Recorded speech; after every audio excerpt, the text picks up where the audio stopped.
Hi everyone, this is Tammy Colburn-Consejo. Today's video is about depression. So we're going to go over some signs and symptoms of depression and also different kinds of depression. So depression is an often misunderstood diagnosis. I think that's because we all have downtimes. We all have normal life situations that really get us down in the dumps and can be really difficult to handle. And frankly, that makes sense if we're feeling depressed, like losing someone we love or breaking up with a partner or some other difficult situation. So there's a myth out there that if someone actually has a clinical level of depression, that they're being lazy or they just don't care, or why can't they just pull themselves up by the bootstraps? Why don't they just get off the couch and just do it? Why don't they have willpower? Well, all of these are indicators that if you actually can't do those things, that you may be experiencing some level of depression. So there are various levels. There can be a mild level of depression where life is just harder than normal. You're having those symptoms I just mentioned. You can't just will yourself out of it. You're still functioning, but it's not easy, and there's not a lot of energy left over. You may develop sleeping problems where you have trouble falling asleep or staying asleep or sleeping too much. You may overeat or undereat. And just your regular way of being is off. And you can't just snap your fingers and fix it. Then I'm skipping to severe depression. Severe depression is when the struggle is so significant that you need some intervention to be safe. So severe depression could be that you go into a hospital for some temporary support. It could be that you attempt suicide. But it's often just functioning has just become too hard. You may not be able to get out of bed. Your irritability may be off the charts. Your sadness may feel unbearable. You may be thinking about ways to end your life, but not necessarily. But you could be feeling like, wow, it feels too hard to live. I'm not going to attempt or complete a suicide, but I don't know how to go on either. And then there's the middle. So a moderate level of depression is in between. So if it's more than mild, you still are functioning, but it's getting harder and harder and harder to do so. Another video on this channel is our brain on stress. And that's a really simple way to understand what's actually happening in your brain and in your body chemistry. And I think if you understood that, you may not be so hard on yourself. So moderate level is, I'm really having a hard time now. It's all I can do to get through my commitments.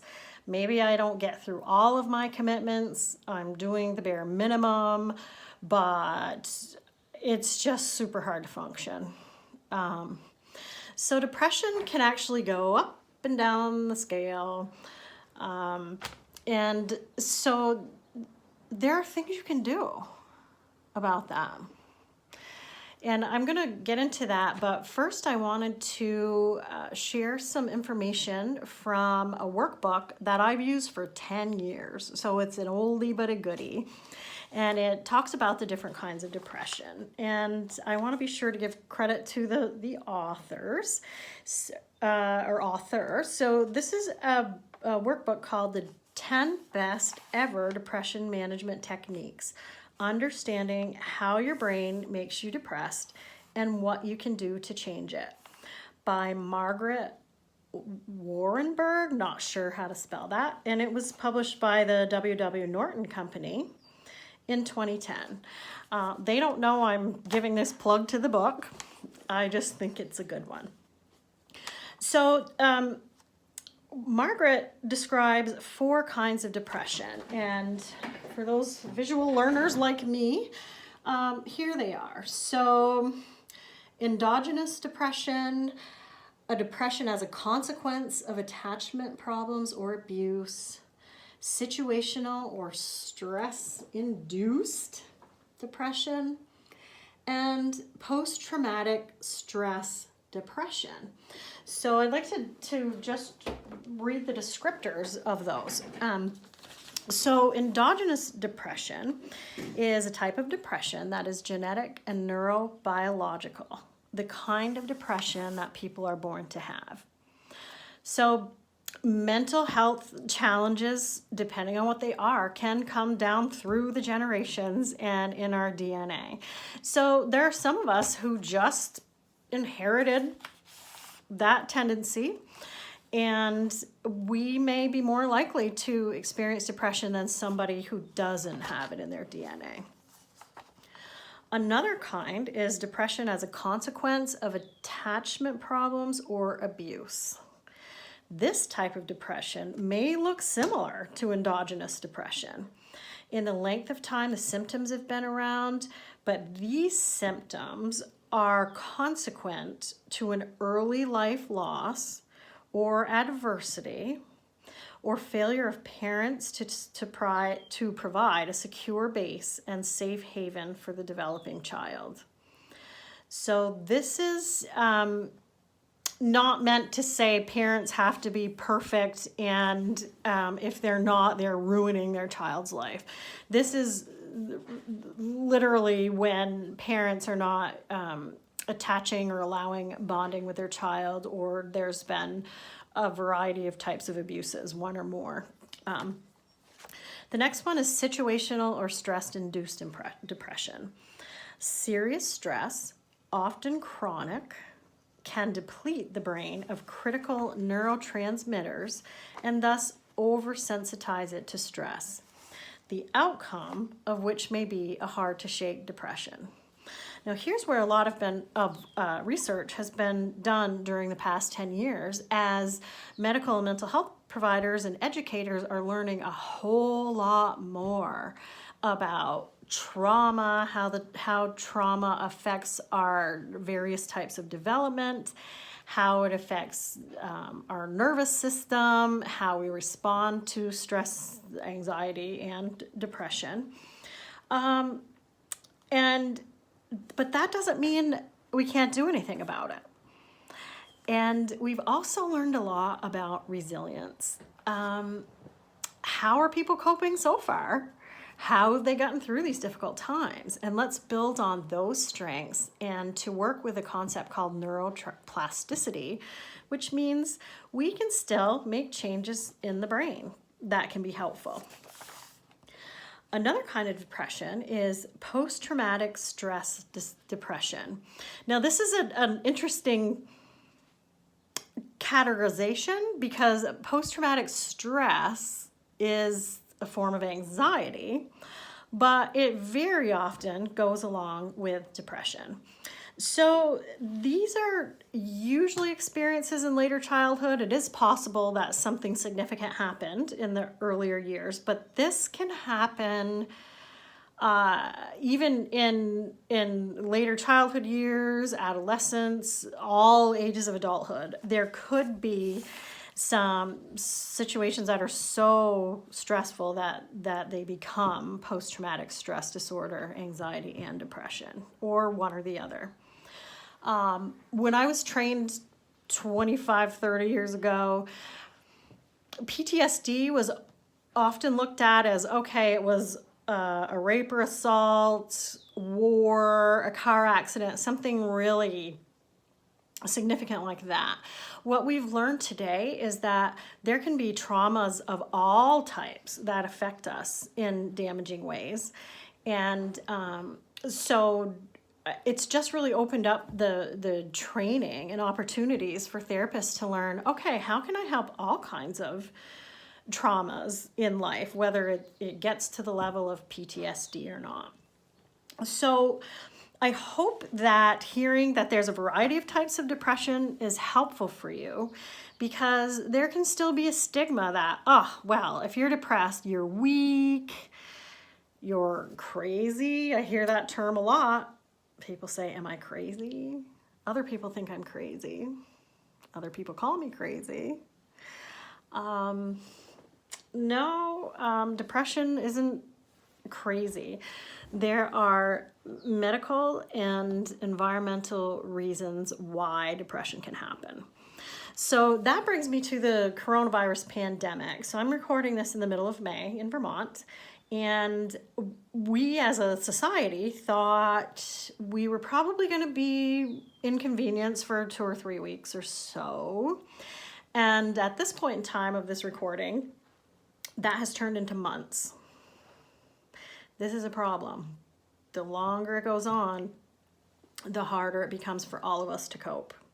So some of us were already struggling with some form of depression and some level of depression. And now we come plopping this pandemic on top of everything. Some of us weren't experiencing symptoms of depression, but are wondering if you're experiencing it now. And maybe you are, because this would fall under the situational depression. You very well could have developed a depression from whatever is happening to you and to people you care about during this pandemic. So possible. It's definitely possible. So what can you do? Well, I'm going to be honest that sometimes there's a very small percentage of people that feel or seems like they're pretty resistant to treatment. That's the minority. There are lots and lots of ways to manage depression. So what I recommend to you is you check out our website at Vermont Counseling and Training Center. It's www.vtcounselingcenter.com. Our Facebook page, you go onto Facebook and you search at VT Help. And also to check out all the videos on this channel. So as I'm recording, there are probably 40 videos right now with all kinds of strategies that help with depression and anxiety. We've really gotten into the weeds with the details, because we think that the bigger the toolbox you have, the more empowered and control and healthier you're going to be. So those videos are on there. And again, the channel name is Vermont Counseling and Training Center. We're going to keep producing these videos, at least for the foreseeable future. So you can like this video, share it. If you click on the not the like button, the red button, subscribe button. If you click on that button, you'll be alerted to future videos. I really encourage you to take a look at those, because it's important that you're educated and that you educate people who care about you, so that you realize there's a whole lot that can be done about depression, and almost all of us can benefit and improve with mental health strategies, a good stress management strategies and toolbox. Some of us can benefit from antidepressants or some combination of these things. But for most of us, depression is something that we can improve with.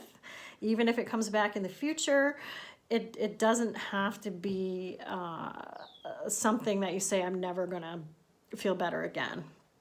We've also got a couple of videos on there. If you do feel like you can't go on, you may be thinking about suicide, you may be planning a suicide, you may have attempted and not completed a suicide, or you may be worried about somebody that's thinking about that. So just check out those couple of videos too, because there's resources there if you're the one feeling really depressed, or if you're worried about someone who does.